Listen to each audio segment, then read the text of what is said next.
Alors bonjour à toutes. Alors on va essayer le sujet on va traiter aujourd'hui, c'est on parlait du shalom bayit, c'est-à-dire on traduit par la paix des ménages. On va essayer de comprendre d'abord comment se traduit le shalom dans la Torah, d'accord? Pour parler de paix des ménages. Ouais. On a l'impression qu'il y a la guerre dans les ménages et donc il faut faire la paix des ménages et essayer de rétablir le shalom. Alors en fait il faut savoir que dans la Torah, hein, le shalom, ce qu'on va traduire par la paix, n'est pas forcément la paix. D'accord? C'est-à-dire que, en fait, on dit dans la tfila, hein, c'est quand on fait la Hamida, à la fin, quand on termine la Hamida, on fait 3 pas en arrière. Et on dit, Hachem, on demande à Kadosh Baruch Hu de Orse Shalom, qui fasse le Shalom Bimromav. Oui, Bimromav, on traduira par les cieux. Oui. Et il fera donc le Shalom ensuite sur la terre et sur les êtres humains qui s'y trouvent. Faire la paix dans le ciel, on ne comprend pas ce que ça veut dire. C'est quoi faire la paix dans le ciel? Il n'y a pas la guerre dans le ciel. On connaît la guerre des étoiles, on connaît. Mais c'est dire quoi faire la guerre dans le ciel? Il n'y a pas la guerre pour faire la paix dans le ciel. Oui. Qu'est-ce que veut dire le shalom? Il fait le shalom là-haut, il fera le shalom en bas. En fait, on a compris que le shalom, c'est pas la paix, en fait. C'est par extrapolation la paix. Mais le shalom, c'est l'ordre. Oui, on dit dans la prière, on dit Hachem, il est Messader et Takochavim. C'est-à-dire qu'il met de l'ordre dans les étoiles. Qu'est-ce que ça veut dire? Mettre de l'ordre dans les étoiles. Comme si que le désordre des étoiles allait être problématique sur la terre. Alors effectivement, on voit Yegmara dans Rosh Hashanah, la Fiudbet, la Gemara dit là-bas qu'à l'époque, quand Hachem a déclenché le déluge, lorsqu'il a décidé de déclencher le déluge, c'est marqué dans la Gemara, Shinu Maasehem, ils ont changé leur façon d'être sur la terre. Alors Hachem, il a changé la création du monde. Et en fait, qu'est-ce qu'il a fait Hachem? Qu'est-ce qu'il a fait Akadosh Baruch Hu? Il a simplement retiré 2 étoiles qui se trouvaient dans la constellation d'étoiles qui s'appelle Kima, vous voyez, qui est la queue du bélier. Oui, parce que quand vous voyez le ciel, il y a des étoiles, et en fait, elles ont des formes. Et ces formes d'étoiles, en fait, elles sont représentées par le bélier, le scorpion, le taureau, etc. Ça a des formes. Et la queue du bélier, en fait, il y a des constellations d'étoiles, il a retiré simplement 2 étoiles. Et il a été notel Shteko-Chavim, donc il a retiré 2 étoiles, et ça a déclenché sur la terre 40 jours de pluie. D'accord? 40 jours et 40 nuits. C'est marqué que cette constellation d'étoiles devait descendre, ouais, et en fait, on a l'impression que la Terre est tournée à l'envers, et donc c'est monté. C'est-à-dire descendre, ça veut dire que quand vous voyez le ciel, vous voyez ces étoiles descendre vers le bas. Ouais. Et ça devait provoquer sur la Terre la descente des eaux souterraines. Et la Torah nous dit que pour déclencher le déluge, ça a dû se faire par le fait de prendre 2 étoiles, et le fait que les eaux souterraines devaient descendre, en fait elles sont montées, et ça a inondé la Terre pendant 150 jours, pendant 5 mois. Et donc on voit bien qu'il y a une corrélation étroite entre le ciel et la terre. C'est-à-dire que sur le plan astral, il y a des étoiles, mais qu'est-ce qui va faire que le monde va être équilibré? Ça dépend du céder, c'est-à-dire de la coordination des étoiles dans le ciel. Et c'est comme ça qu'on trouve l'équilibre sur la terre. Donc on demande à Hachem, je t'en prie Hachem, mets du shalom dans le ciel pour qu'il puisse y avoir du shalom sur la terre. Mais en fait ce shalom dans le ciel et la terre, il dépend de soi. Ouais, si on est coordonné sur la terre, et on est cohérent. Alors ça fonctionne, si on n'est pas cohérent, ça va déclencher quelque chose d'astral, ouais, et qui va engendrer sur la Terre un désordre. Ça va? Donc on voit que le shalom c'est quoi? C'est l'ordre. C'est comme 2 pays en guerre, bon ça suffit, il y a eu 1 million de côtés, de morts, on va arrêter le massacre, qu'est-ce qu'on décide? On décide de mettre de l'ordre. C'est-à-dire on va définir des territoires. On va faire signer les États en disant écoute, ton territoire il démarre là, il s'arrête là, tu signes, ok, et toi le tien il démarre là, il s'arrête là. Il est d'accord. On a mis de l'accord entre les personnes, et maintenant qu'on est en accord, alors on est béchalom. C'est-à-dire qu'on a mis de l'ordre, et donc maintenant, par l'extrapolation de l'ordre, on est en paix. Voilà, il n'y aura plus de guerre parce qu'on a su mettre de l'ordre. En vérité, le problème, c'est qu'on n'a pas su au départ mettre de l'ordre. Il y avait du désordre, ou soit dans les têtes des gens, soit dans les intérêts. Il y avait des centres d'intérêt qui étaient en conflit, et donc ça crée du désordre. Mais le shalom, en vérité, c'est mettre de l'ordre dans sa vie. Faire le shalom bayit, c'est quoi le shalom bayit? C'est de mettre de l'ordre dans son couple. C'est ça. C'est ça qui est important de comprendre. Ouais, de l'ordre dans son couple. C'est-à-dire, chacun il sait quelle est sa position, et chacun il connaît sa nature. Ça va? Vous êtes des femmes, d'accord? Il faut qu'un homme il puisse comprendre la nature féminine, la logique féminine, la capacité à pouvoir définir l'ordre des choses, c'est-à-dire de pouvoir définir l'être que j'ai en face de soi. Vous êtes des femmes, vous devez comprendre comment votre mari fonctionne, quelle est sa logique, quels sont ses besoins, de quelle nature il est fait, parce qu'on n'est pas de même nature. Donc on le sait, mais est-ce qu'on le vit? Voilà, je sais que les hommes, ils ont une... Alors regardez un petit peu dans une cour d'école, vous allez comprendre quelle est la nature masculine. Ouais. Parce que le garçon dans la cour d'école, il va être le plus fort, dans la cour il veut courir le plus vite, dans la cour d'école, il va être, je sais pas moi, il est fier de lui, il veut jouer au football, monsieur veut pas jouer à la marelle, donc on n'est pas de même nature, d'accord? Mais ces enfants que vous voyez dans la cour, c'est les mêmes adultes. Votre mari, il a 35 ans, en vérité, c'est le petit garçon qui a 6 ans qui joue dans la cour, c'est le même.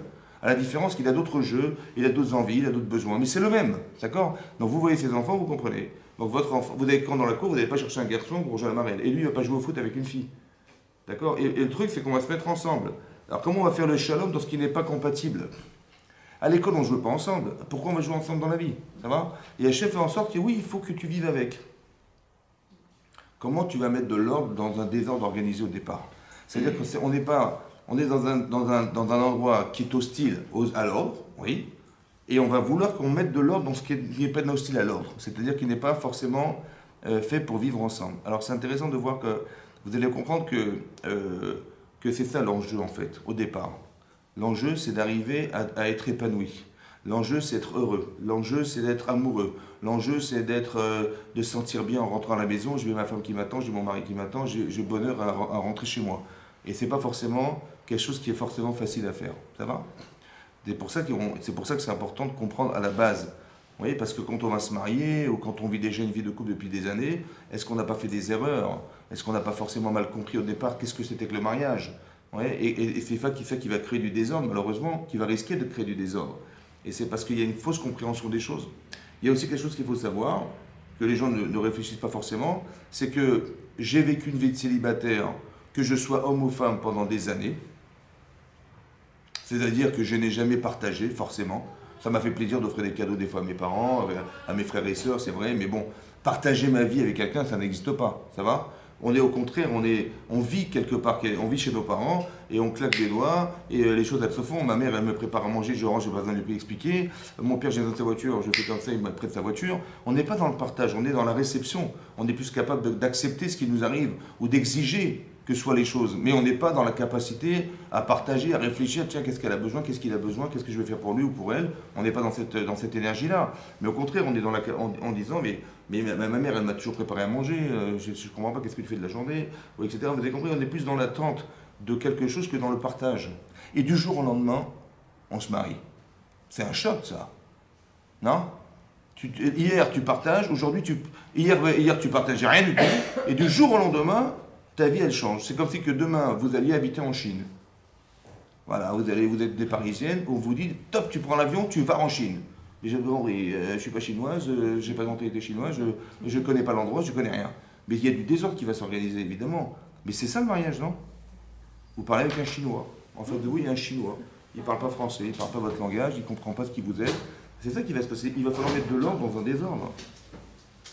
Alors qu'est-ce qu'on fait? Nous, on croit que puisqu'on s'est marié, c'est sûr que tout va bien se passer, évidemment, Chas Shalom, on ne va pas imaginer des choses, mais en vérité, c'est stupide. Parce qu'on sait que c'est pas comme ça. Vous voyez, quand la Torah nous dit, la Torah dit, tu vas te marier avec quelqu'un qui est Aizer, qui est une aide, mais qui est Negdo. Ça peut se traduire soit face à toi, soit contre toi. Et Rachid dit là-bas, si c'est contre toi, mais c'est contre toi pour te faire la guerre. Hein. Comme ça, c'est marqué dans Rachid. Ça veut dire que ça va être la pire des femmes, ou la meilleure des femmes. Mais ça dépend de ton srout. Comme ça dit la Gemara, ça dépend de ton mérite. Alors c'est quoi le mérite? Qu'est-ce qu'il faut être pour avoir été méritant d'avoir une femme qui est avec soi et pas d'être avec une femme qui est contre soi? Mais dans la pire des situations. La pire des situations. Contre soi, dans l'extrême. Pourquoi? Qu'est-ce qu'il faut avoir été méritant? Ouais, quel style d'intelligence il faut avoir pour mériter d'avoir une femme qui est avec soi et pas le contraire? D'accord? Mais non, si on étudie la nature masculine et féminine, ce qui est une mitzvah, c'est une mitzvah. Parce que avant de se marier, il faut comprendre qu'est-ce que c'est que le féminin. Non? Et quand on se marie avant de se marier, il faudrait réfléchir avant de se marier. Je ne sais pas si j'ouvre une entreprise, je cherche des profils, je vais chercher des profils, il faut que j'analyse les profils que je recherche. Non? Pour faire tel travail, effectuer telle charge, j'analyse les personnes. Mais là, j'ai analysé pas grand-chose parce que je connais en réalité quand on se marie, c'est vrai que ce qui est extraordinaire, c'est qu'on tombe amoureux de son épouse ou de son mari et on dit oui, c'est lui mon mari, c'est lui que je vais épouser, mais sans fondamentalement le connaître. On connaît, il nous offre des fleurs, il nous invite au restaurant, avant le mariage c'est comme ça, et après... Après, c'est plus rare. Ouais. Mais qu'est-ce qui s'est passé? On ne sait pas ce qui s'est passé. Ouais, c'est pour ça que quand on, vous savez, quand on se marie, on chante des chansons. Ouais. On dit Yeshlanu Khatan Kazé. Ouais. Même quand on est casé, voilà, Yeshlanu Khatan, quelqu'un qui est casé, c'est tranquille. Avant, il fallait chercher la femme idéale, on l'a trouvée, on est casé, c'est bon. Et c'est ça le problème, c'est qu'on est casé. Voilà. Et on pense qu'au final, je dis, ben, je vous souhaite de vous marier bientôt, on dit aux gens, et nous on a fini, c'est fini. Voilà, c'est terminé, on est mariés, vous avez compris? Alors qu'en vérité, c'est l'inverse, on vient à peine de démarrer. C'est ça, nous on croyait que c'était fini. On s'est mariés, bah, au Hachem, ça y est, on est, voilà. On va fonder un foyer, on va fonder...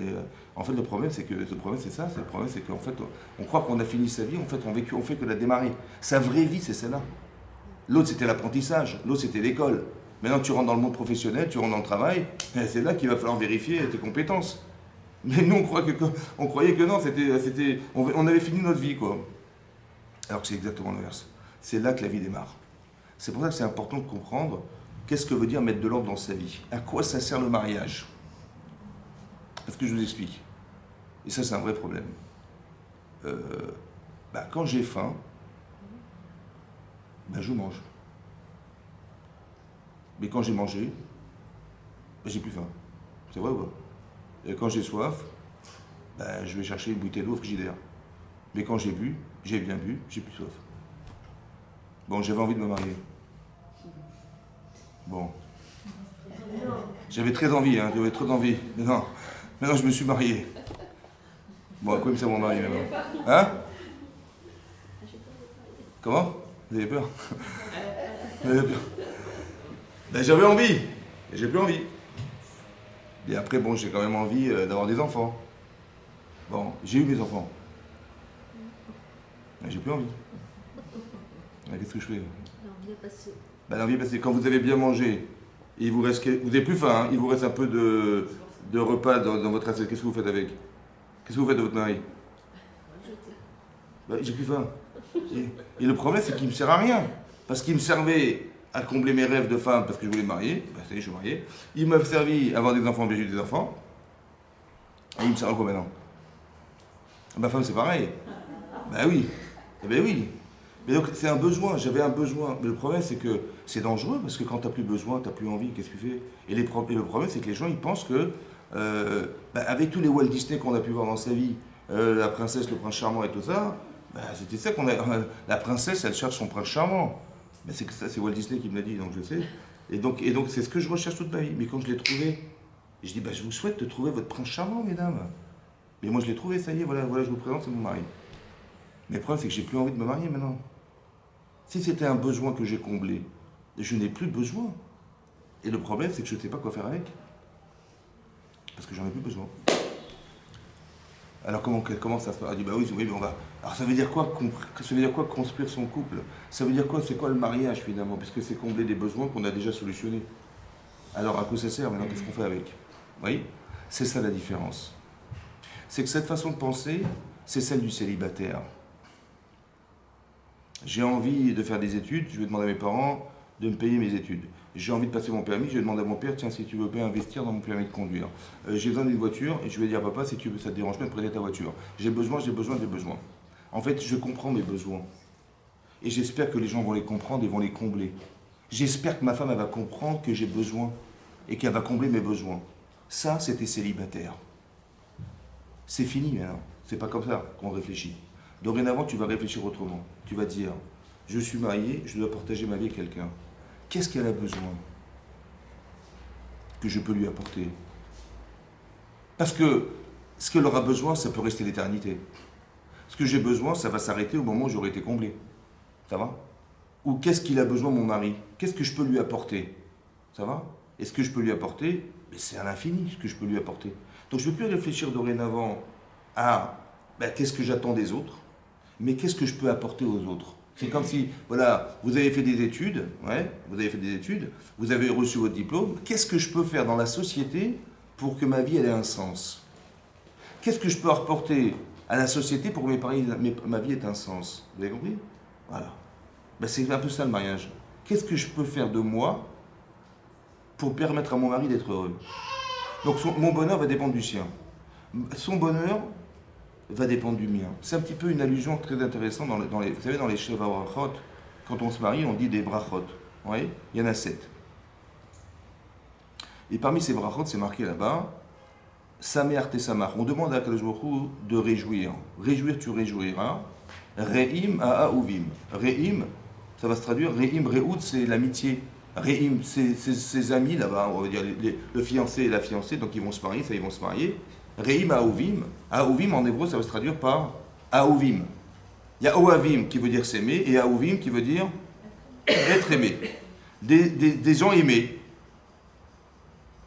Comme tu as réjoui tes créatures dans le Gan Eden. Voilà, c'est ça qui est marqué dans le texte. Vous savez quoi, Re'im Ahavim? Vous savez quoi, Re'im Ahavim? Des êtres aimés. On dirait que c'est les invités qui aiment les gens, ils vont les réjouir. Non, on dit des Re'im Ahavim. Ce sont des êtres aimés. Peut-être que ce qui est marqué là-bas, c'est très fin, hein, mais ça veut dire que peut-être le but de sa vie, c'est pas d'aimer, mais c'est d'être aimé. Il faut que mon mari m'aime. Il faut que je sois aimé par ma femme. Et comment je vais faire pour qu'elle m'aime? Vous avez compris ça? Parce que d'aimer, je ne sais même pas ce que ça veut dire. Parce que peut-être que quand je dis j'aime, c'est que je m'aime, peut-être. Ça veut dire, quand vous invitez quelqu'un au restaurant, ouais, vous invitez une amie au restaurant, qui dit voilà, je te présente le menu. D'accord? Il dit dis-moi ce que tu aimes. Bah, ce que j'aime, attends, je vais regarder, je vais te dire ce que j'aime. Bah, j'aime le poulet rôti, j'aime les entrecôtes, j'aime. Je dis mais tu l'aimes vraiment? Tu l'aimes les entrecôtes? Franchement, tu l'aimes l'entrecôte? Tu l'aimes, c'est vrai. Mais pourquoi tu as tué l'animal? Si tu l'aimais, tu l'aurais jamais tué. Hein. Ni le poulet, ni la vache, tu n'aurais tué personne. Tu es sûr que tu l'aimes? L'entrecôte, tu l'aimes? Non, tu n'aimes pas l'entrecôte. Ah non, mais je voulais dire, non, mais je voulais te dire que j'aime le goût de l'entrecôte. J'aime ce que ça me procure l'entrecôte. Mais est-ce que tu n'aimes pas ton mari comme tu aimes l'entrecôte?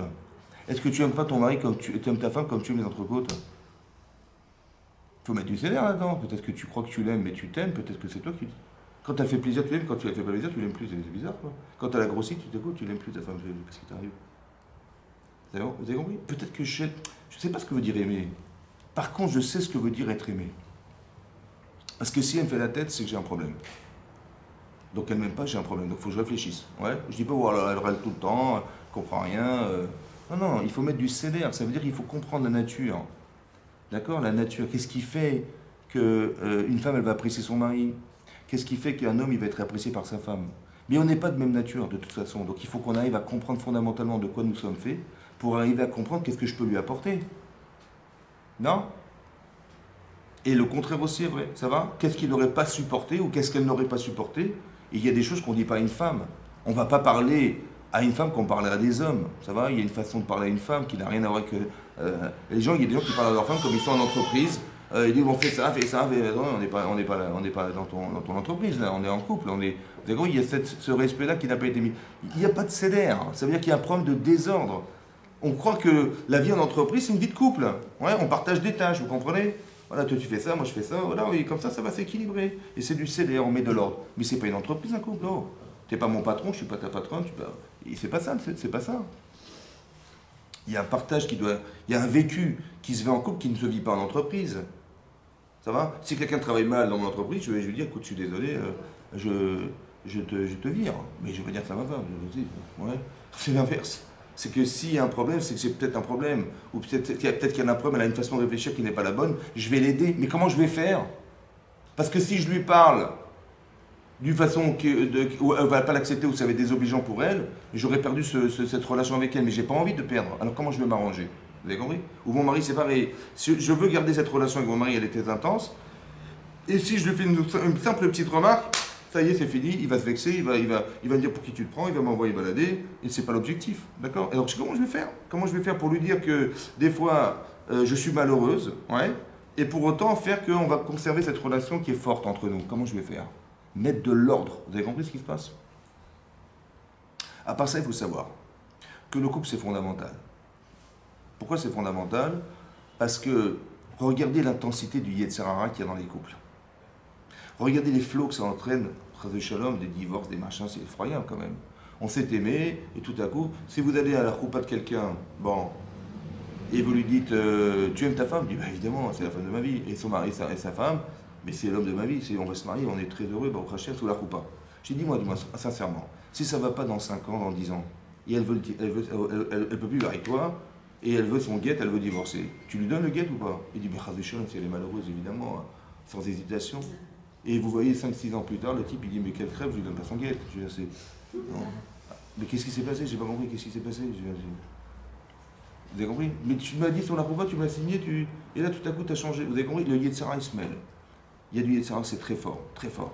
C'est très fort. Pourquoi c'est très fort? Parce que c'est essentiel. Là où vous voyez du Yetzara, c'est que forcément, la vie, ce moment est essentiel pour vous. Il s'acharne contre vous, ou contre nous tous, pour essayer de briser ces liens. Pourquoi c'est comme ça? Parce qu'il faut savoir d'origine. De quoi nous sommes faits. Vous avez un corps et vous avez une neshama. D'accord? Vous avez un corps et vous avez une âme. De quoi est faite cette âme? Alors elle est faite de masculin-féminin. C'est extraordinaire. Quand c'est marqué dans la Torah, Vaïvra Elohim et Adam, Hachem a créé l'homme. Betselem Elohim, à son image, bara oto, il l'a créé. Zachar ou Nekeva, bara otam. Mâle et femelle, il les a créés. Alors on nous explique qu'en fait on a créé un être masculin-féminin. Ça va? C'est-à-dire qu'on a mis un homme et une femme ensemble. On a défait la femme de l'homme, elle était déjà en lui. Ouais, et on l'a défaite pour la mettre face à lui. Ça va? Mais en vérité, ce que vous voyez de façon physiologique, c'est déjà dans l'âme. Ce que vous voyez dehors est déjà dedans. Ça veut dire que quand vous faites le choix de votre mari, c'est vrai, vous êtes des femmes et vous avez une potentialité masculine, mais qui dort en vous.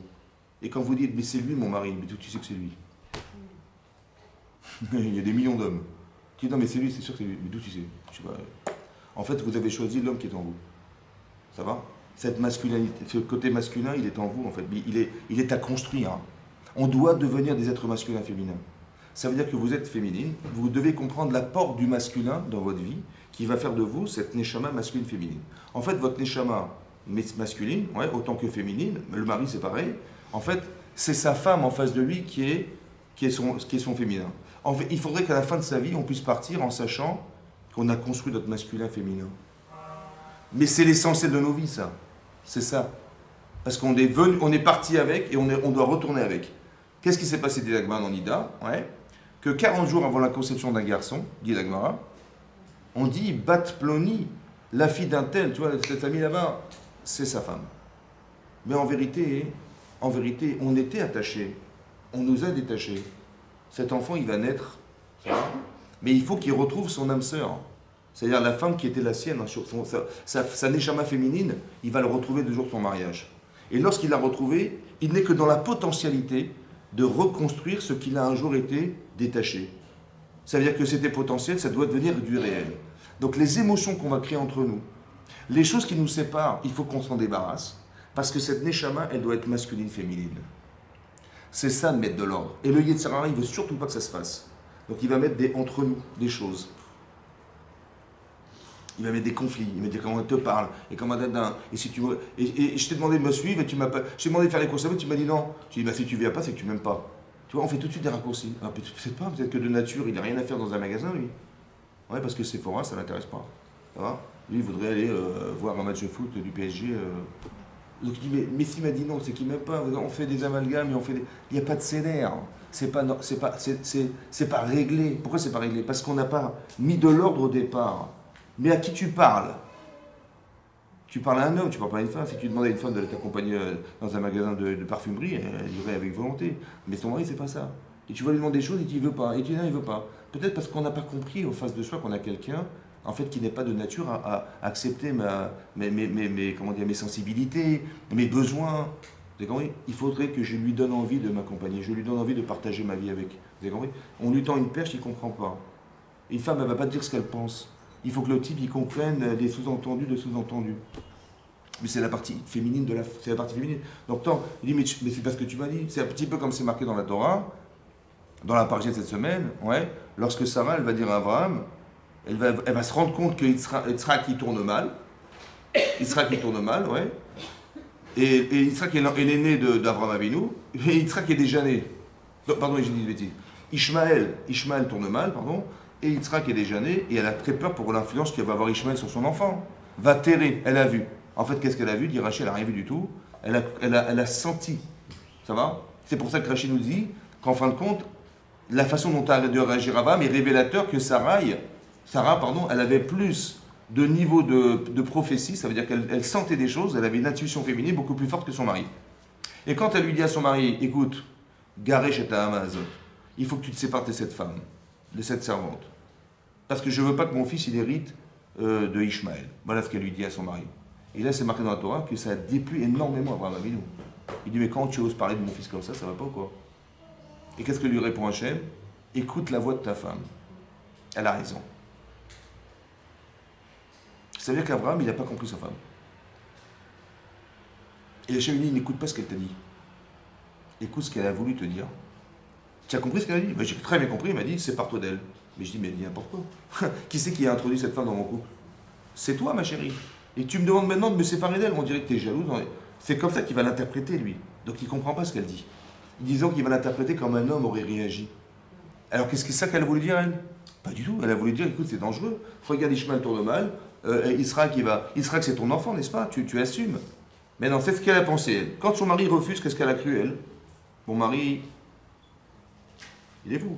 Donc je lui dis, je suis en train de lui expliquer que c'est dangereux. Et lui me dit, mais non, mais ça va pas. Mais comment tu parles de machin? Mais j'ai pas compris.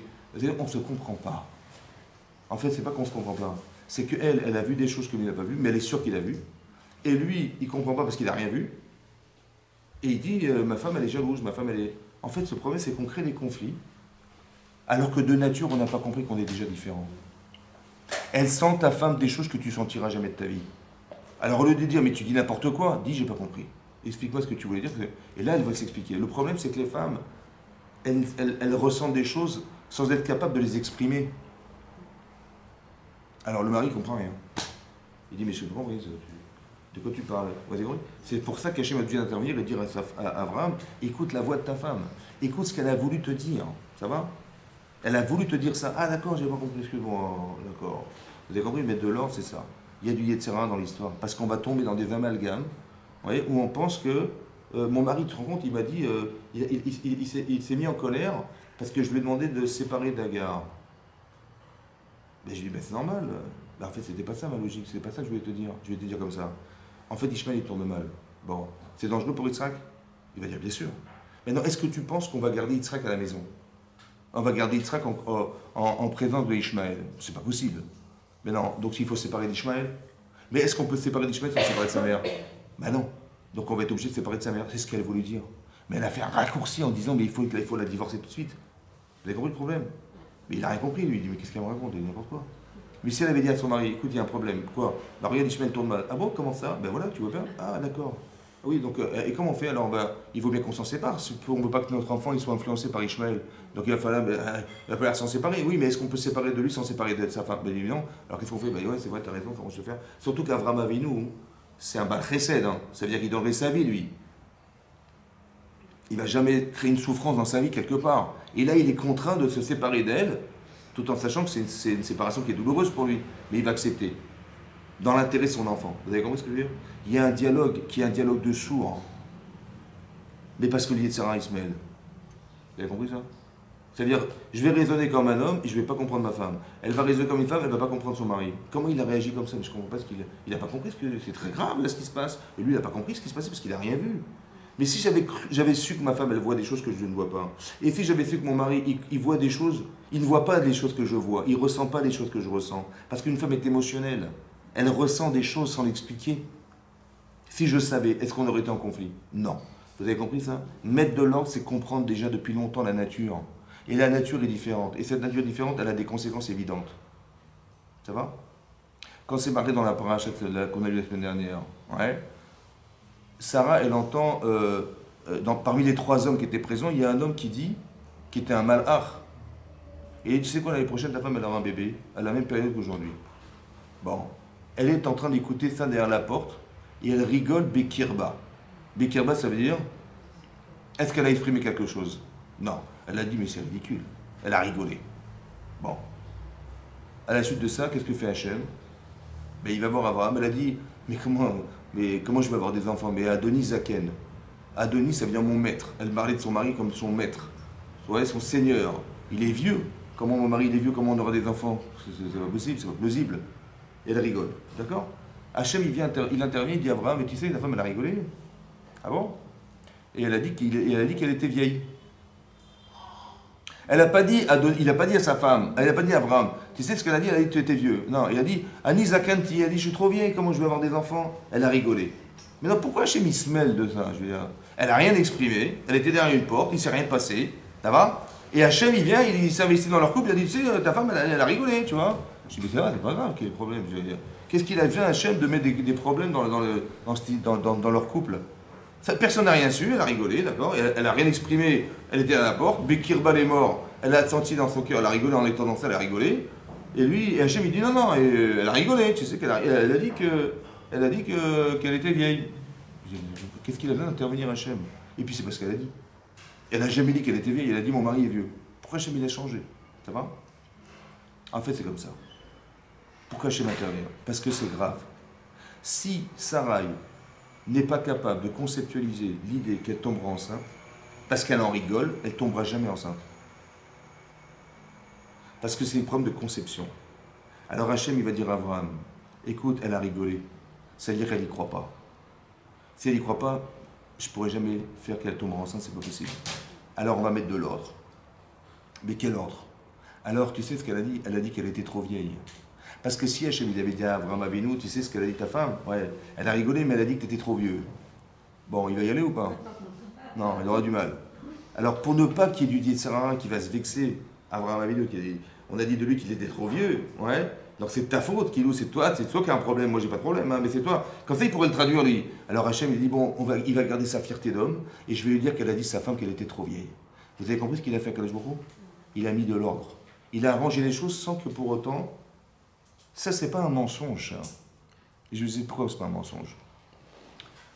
C'est marqué dans les Pirkei Avot que on dit d'Aaron à Cohen, qui était le frère de Moshe Rabbeinu, Aaron à Cohen, il était Cohen Gadol. Donc le Cohen Gadol, il avait une kedusha exceptionnelle. C'était un homme qui était capable de rentrer dans le Kodesh HaKodesh, dans le Saint des Saints, à Yom Kippourim, et de rester la journée avec des intentions très très fortes qui ne lâchaient pas Hachem. Donc c'est très compliqué. Donc c'est un homme exceptionnel. Il a une kedusha exceptionnelle. Et là-bas c'est marqué qu'Aaron à Cohen, il avait des qualités. Et son trait de caractère, c'était Rodev Shalom. Il pourchassait les gens, carrément, pour faire la paix entre les personnes. Oui. Comment il faisait? Oui, il est marqué, il était Rodev Shalom, donc il pourchassait pour le Shalom. Il a marqué Oev et Tabiriot, il aimait les gens. Au Mekarvan, la Torah, il les rapprochait à la Torah. C'était sa mission. Lui, il se disait, voilà, je vais rapprocher les gens à la Torah en les aimant et en leur faisant apprécier la Torah et les mitzvot. Voilà ce qu'il faisait. Comment il faisait? Alors là-bas, il y a des commentaires dans le Pirkei Avot, dans les Maximes des Pères. Et dans le commentaire là-bas, c'est marqué, le commentaire du Rambam, Maïmonide, il dit là-bas hein, que deux personnes qui étaient en conflit se disputaient les uns les autres, ouais, ils ne pouvaient plus se voir. Des amis d'enfance, ils se sont disputés, ils ne peuvent plus se voir ni dans la rue, ni en photo. Voilà, ni en photo, ils ne pouvaient pas se voir. Qu'est-ce qu'il faisait Aaron à Cohen? Il allait voir une des deux personnes. Donc il se présente, Aaron à Cohen, Cohen Gadol quand même. Il dit voilà, j'ai discuté avec un tel monsieur. Il dit ouais, qu'est-ce qu'il vous a dit? Qu'est-ce qu'il a dit? Il dit oui, je sais que c'est ton ennemi juré, j'ai compris, mais il est venu me voir, tu sais quoi? Il était effondré, carrément. Il a dit voilà, il pleurait. Il dit voilà, j'ai été le voir, j'ai pas pu faire la paix avec lui. On est toujours en conflit, mais ça me fait énormément de peine pour des bêtises. Voilà, on était des amis d'enfance. Du cinéma, il ne s'est rien passé, hein, vous avez compris. Il va voir, il dit, ah bon, il était comme ça, il croulait comme ça, il pleurait, il dit, vous, Aaron à Cohen, peut-être que vous aurez la chance de pouvoir faire la paix avec mon ami que j'ai perdu, tout ça. Il dit, ah bon, il a dit, ah oui, ben dans ces conditions, évidemment, on fera la paix. Il va voir l'autre pareil, le même cinéma, il dit, c'est quoi, il était effondré. Il dit, et comme ça, il faisait la paix avec les gens. Ça se fait, ça, c'est comme ça qu'on fait. Cohen Gadol, c'est ça la Torah, c'est ça. Cohen Gadol, c'est le plus grand des saints, le plus kadosh qu'il y a dans la terre. Sur la terre, il va faire des magouilles pareilles, ouais, de mentir à l'un, de mentir à l'autre, et il aurait pu faire autrement quand même. Faire un peu de morale, explique-leur ce qu'ils ont à perdre d'avoir cette relation qui pollue leur vie. C'est ça qu'il aurait dû faire. Il a dit, mais attendez, vous êtes ridicule, on dirait des enfants. Ouais, c'est ça qu'on aurait fait. Non, il a été mentir à l'un, il a été mentir à l'autre, et c'est comme ça qu'il a fait la paix entre les deux. C'est normal ça, hein?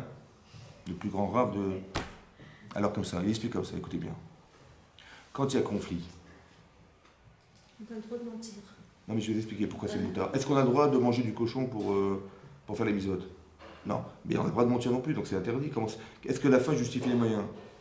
Non, j'ai pas le droit de mentir, c'est à soi de mentir. Comment ça marche? Ah, comme ça.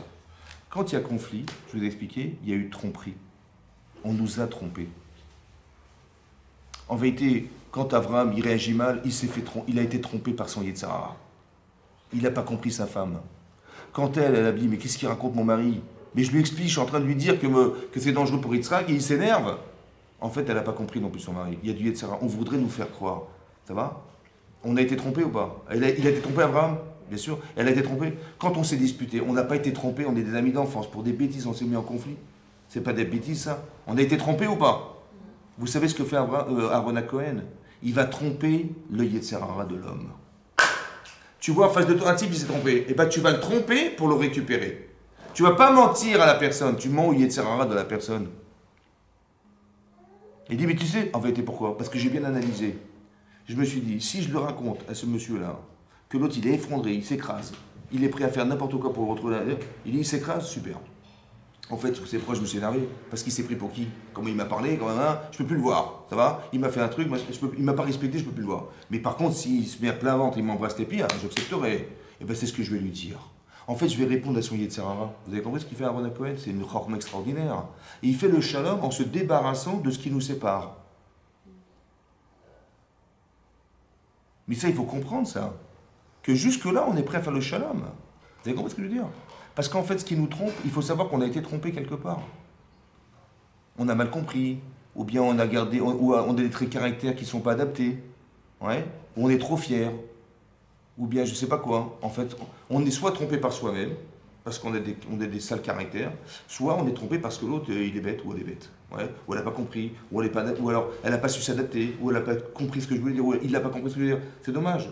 Alors peut-être que ce qu'on devrait faire, qui va faire le shalom, c'est de dire par amour pour lui, je vais lui expliquer comment je vais essayer de trouver les mots pour arriver à faire que je vais lui montrer combien je l'aime et que, dommage qu'il y ait ces petits problèmes qui nous séparent. Voilà.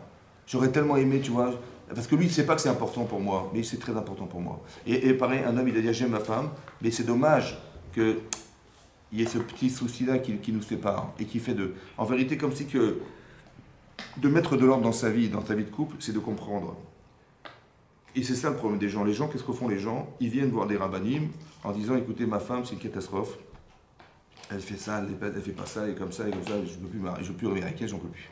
Et l'autre, il dit, mais attendez, vous connaissez pas mon mari? Mon mari, c'est ça, ça, ça, ça, ça, ça. Qu'est-ce qu'on fait? En fait, on a fait des constats. Qu'en fait, il y a plein de choses qui nous séparent et qui font que notre vie est malheureuse. Parce que, voilà, je vais vous faire le constat. Voilà, je fais un constat de... Il y a un accident ici, on fait le constat, voilà. Je vous fais le constat de mon mari, il est comme ça, ma femme, elle est comme ça. Je lui dis, vous savez quoi, mesdames? Je leur ai dit comme ça. Vous avez fait le constat? Super. Ben, c'est là que votre avodat Hashem, elle commence. Votre avodat Hashem, elle démarre maintenant. Parce que manifestement, il y a des problèmes. Ben oui, c'est pour ça qu'on s'est mariés. Hein. C'est pour solutionner, monsieur, les problèmes de monsieur. Il n'y a que moi il y a que moi qui est sensible parce que j'aime mon mari. Et ma femme, elle a des problèmes aussi, et je les ai compris. Mais c'est là que comment je vais faire? Nous, on croit que maintenant qu'on a fait ce constat, on va se séparer. C'est pour ça que les gens, ils se séparent. Et ils ont les moyens, parce que madame, elle travaille, monsieur, il travaille. Il n'y a aucune contrainte quelconque. Je vis ma vie, tu n'as plus à t'investir dans la mienne, etc. Alors qu'en vérité, j'ai des problèmes.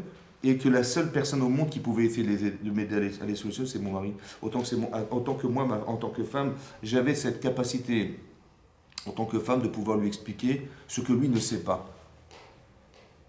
Parce qu'il n'est pas forcément psychologue, parce qu'il n'est pas capable de voir au fond de lui qu'est-ce qui va engendrer tous ces petits soucis qu'on a entre nous, parce que c'est évidemment psychologique. D'accord? Donc il faudrait qu'un jour on soit capable d'expliquer à son mari et à sa femme, je suis là pour toi. Moi je croyais au départ que tu étais là pour moi. Parce que tu vas me réconforter, tu m'amènes la parnassa, tu m'amènes un foyer, tu m'amènes des enfants, merci, mais en vérité, si c'est que ça, alors quand j'ai plus besoin de toi. Non, c'est l'inverse qu'il faut comprendre. Il faudrait dorénavant comprendre que mettre de l'ordre, c'est déjà de mettre de l'ordre dans sa vie et dans sa tête. De comprendre que je suis pour toi. Ezer, je vais t'aider.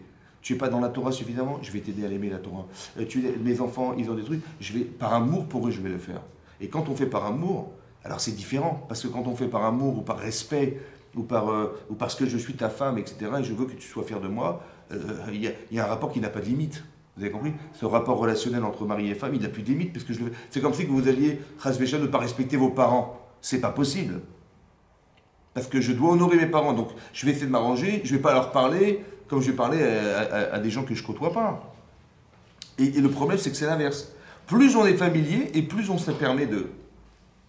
Alors qu'on devrait, cette familiarité, elle ne devrait pas exister dans le sens où tu es mon mari, mais c'est la personne la plus respectable de ma vie. Et ma femme, c'est la femme la plus respectable de ma vie. Entre nous, c'est ça ou pas? Bah, vous avez des amis, des voisins, des gens avec qui vous travaillez, des gens machin. Vous avez des facteurs, vous avez des voisins, vous avez des gens dans la rue, vous avez. Mais c'est qui la personne la plus respectable? Qu'est-ce qui vous a rendu femme? Qui c'est qui vous a rendu mère? C'est votre mari, c'est lui ou pas? Mais il y a une reconnaissance infinie, évidemment. Et pareil pour ma femme, c'est pareil. C'est pareil. Donc comment je peux me permettre de négliger cette relation essentielle de mon existence? Comment je peux me permettre de lui parler mal? Comment je peux me permettre de... Mais c'est effroyable. Mais quand j'ai réfléchi, mais le problème c'est que j'ai pas mis d'ordre. J'ai cru que ma femme... Il y a des gens qui pensent que la femme c'est la femme de ménage. C'est la cuisinière, c'est le machin. Je dis mais il fallait pour... Mais ne marie pas. Pour va payer une femme de ménage, va payer une cuisinière, va payer machin. Toi tu vas t'encombrer d'avoir une femme dans ton foyer. C'est pas ça le mariage. Les gens pensent qu'on doit cohabiter ensemble. C'est de la cohabitation. C'est-à-dire tu es là-bas, on a une chambre commune, mais il y a le salon, salle à manger, machin, la cuisine. Toi là-bas, c'est la cuisine là-bas. Il y a le balai, il y a les aspirateurs. Oui, c'est ça le problème, c'est qu'en fait, on est dans la... C'est une entreprise, cohabitation. Alors qu'en fait, on est dans la coexistence. Tout est prétexte à vivre ensemble. Tout est prétexte à exister ensemble, exister. Ça veut dire qu'en fait, au fond, il faut que ma femme, elle est là, mais en fait, elle est là. Vous avez compris? Et mon mari, il est là, mais en fait, il est là. Et quand il n'est pas là, ça m'embête. Et quand elle n'est pas là, je suis embêté. Vous avez compris? Voilà. On devrait s'habituer à aimer ce qu'on ne voit plus. Vous avez compris? Quand elle n'est pas là, eh ben tiens, j'ai envie de lui téléphoner. Et quand il n'est pas là, tiens, je ne sais pas où il est, j'ai envie de téléphoner. Mais pas quelque chose de nocif. De s'habituer à aimer ce qu'on ne voit pas. Peut-être. Pour peut-être arriver à aimer Hachem qu'on ne voit pas. Parce que je vais m'appuyer sur l'amour que j'ai de ma femme, et je sais pourquoi je l'aime. Ouais. Je vais m'appuyer sur l'amour que j'ai de mon mari, et je sais pourquoi je l'aime. Alors peut-être que je vais m'inspirer de ce que j'aime pour aimer. Vous avez compris? J'aime mes enfants, j'aime machin, pour arriver un jour à dire à Hachem, Ve'aftet Hachem Elokecha bechol levavecha ufral nafshecha ufral modecha. Il faut réussir à aimer Hachem de tout son cœur, toute son âme. C'est très difficile, mais comment tu vas aimer quelqu'un que tu n'as jamais vu? Ben, tu vas apprendre à aimer. Ça veut dire que tu vas savoir qu'il y a des paramètres dans ton mari qui fait que c'est ça que tu aimes chez lui. Mais il faut aller les chercher. Il faut aller les chercher. Et quand tu sais les chercher, alors tu dis à fortiori Hachem. À fortiori, parce que d'aller chercher chez Hachem des qualités, évidemment qu'il y en a. Mais je vais apprendre à aimer. Vous avez compris? Pas à m'aimer, Hélène. Non, à aimer, c'est ça. Il faut arriver à aimer les gens. Aimer les gens, c'est d'arriver à chercher chez eux qu'est-ce qui justifie ce que je dois respecter. Je vais aller chercher. Voilà. Mon mari, il est exceptionnel, il est ça. Vous voyez? C'est ça, Kedusha. La Kedusha, c'est la spécificité. Quand un homme il est sous la choupa, il dit à sa femme, Ariat mekou deshetli, c'est pas qu'il va la rendre sainte, sa femme, parce que la Kedusha, c'est la sainteté, n'est-ce pas? Oui? Bon, ma femme, c'est pas une sainte. Par contre, la Kedusha, c'est la spécificité qui justifie la différence. Ça va? Le Shabbat, il est Kadosh. D'accord? On fait Kiddush vendredi soir. On fait Kiddush le jour du mariage. On fait Kiddush un jour de Bar Mitzvah. On fait Kiddush, à une Brit Mila. Le Kiddush, il accompagne quelque chose d'une Kedusha. La Kedusha, la sainteté, en fait, c'est la spécificité de ce jour. Vous avez compris? Yom Tov, c'est spécial. Shabbat, c'est spécial. Il faut juste d'abord déterminer qu'est-ce qui fait de ce jour un jour spécial. Et c'est la spécificité qui engendre un Kiddush. Vous avez compris? Shabbat, c'est spécial. C'est quoi? C'est la finalité de la création du monde, quand même. Donc c'est spécial, quand même. On vit dans un monde dans lequel Hachem existe, qui est le Shabbat. Waouh! Ah ben, on va faire Kiddush, on va le sanctifier. Donc quand je sanctifie ma femme le jour de mon mariage, c'est quoi? Ben, je vais essayer d'exprimer c'est ce qu'elle a de spécial. Mais si je ne sais pas l'exprimer et qu'elle n'a rien de spécial, qu'est-ce que je vais respecter quoi puisqu'elle n'a rien de spécial? Il faut que j'arrive à déterminer ce qui fait sa spécificité et qui fait d'elle une femme complètement différente des autres femmes que j'ai choisies. Ariat, mekou deshetli. Vous avez compris? Tu m'es sanctifié, ça veut dire que tu as... J'ai analysé les filles que j'ai rencontrées, etc. Mais toi, tu étais spécial. Du moins, j'ai trouvé en toi quelque chose de spécial qui fait de toi une femme qui est spécifique à ce que j'aurais aimé épouser. Et je te le dis. Ariat, mekou deshetli. Vous avez compris? C'est ça. Mais il faut savoir le faire, ça. Donc si je ne sais pas déterminer les paramètres qui justifient l'existence de mon épouse, ben, je ne vais pas la respecter. S'il y a une, deux, trois trucs, il n'y a pas grand-chose, je ne le respecterai pas. Il n'y a pas de spécificité à respecter, ce qu'on ne valorise pas. Et l'inverse aussi est vrai. Qu'une femme, elle doit retrouver chez son mari des valeurs exceptionnelles qui fait de lui son mari. Ça va? Et c'est ça qui va faire que je vais respecter pour ce qui est. Mais si je ne sais pas déterminer, parce qu'il n'y a pas beaucoup de paramètres, bah, je ne vais pas le respecter. Je ne mets pas de poids dans son existence. Je ne mets pas de poids. J'ai une pièce dans ma tête qui s'appelle mon mari, j'ai une pièce dans ma tête qui s'appelle ma femme, et si je ne mets pas grand-chose dedans, bah, ça pèse pas lourd, donc finalement je ne vais pas respecter, je ne vois pas ce que j'ai à respecter là-dedans. Vous comprenez ou pas? C'est une mitzvah ça. D'aller chercher chez lui des qualités exceptionnelles. On sait dire des critiques, c'est facile. Ça, on peut mettre des pages et des pages. Mais de trouver des qualités, c'est compliqué. Mais il faut s'habituer à ça.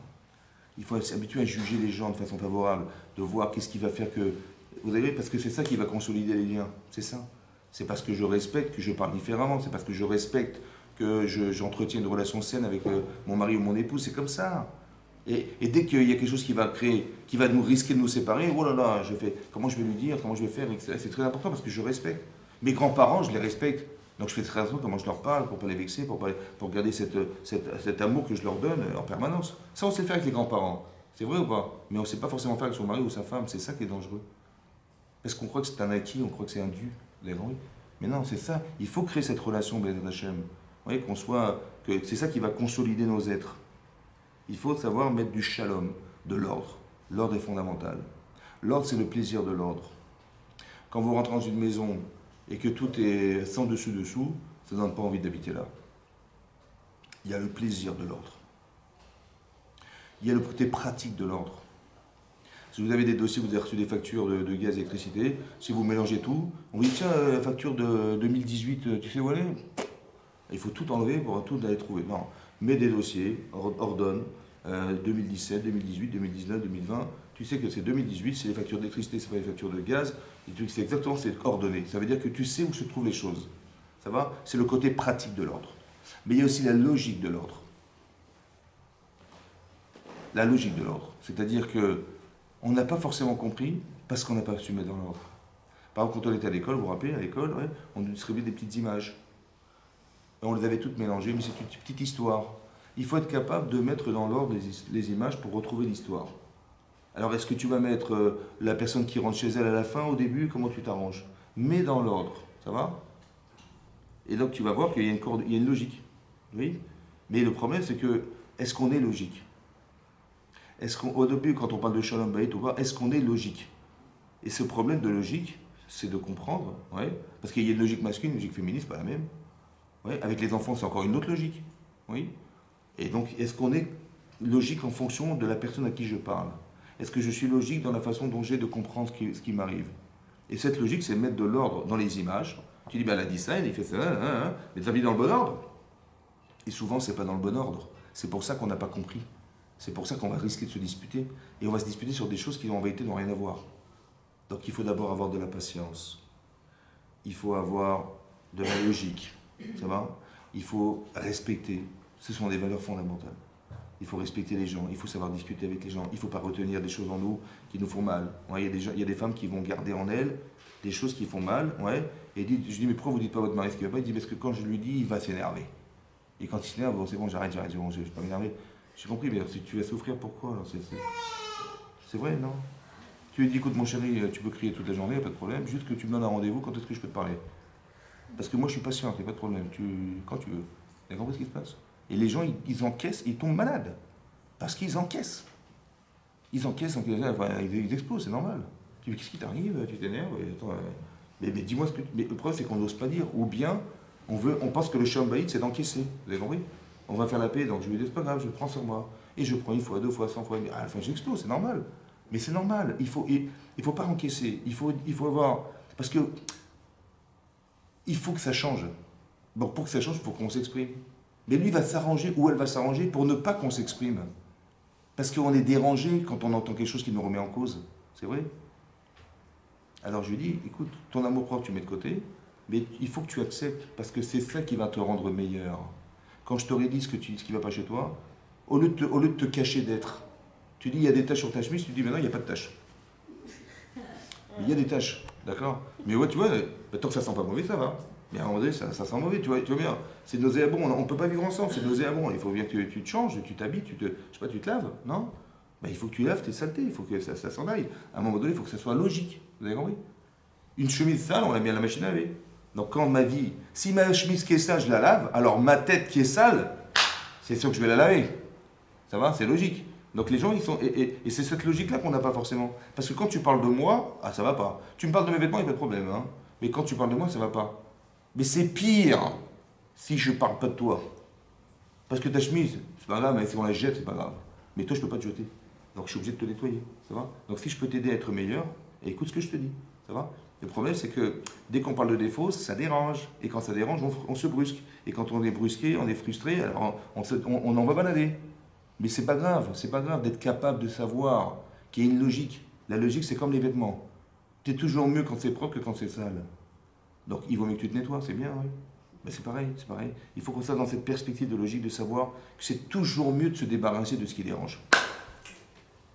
C'est une histoire de caractère, si c'est le caractère, si c'est de logique, si c'est ce que vous voulez, si c'est de la mauvaise compréhension, on sera toujours plus enrichi de savoir que de contraire, que de garder toutes les lacunes qu'on peut avoir, soit ce soit des lacunes, que ce soit des caractères qui sont désagréables, et tout ça, c'est toujours mieux de s'en débarrasser que de les conserver, on est bien d'accord. Donc faire le shalom, c'est ça, mettre de l'ordre. Vous avez compris? Mettre de l'ordre dans sa vie, ça va, c'est ça. Et donc c'est ce qu'on se souhaite de Hachem, qu'on soit toujours, voilà, qu'il y ait toujours du shalom et de la joie et de la santé. Amen, Kenny Ratson.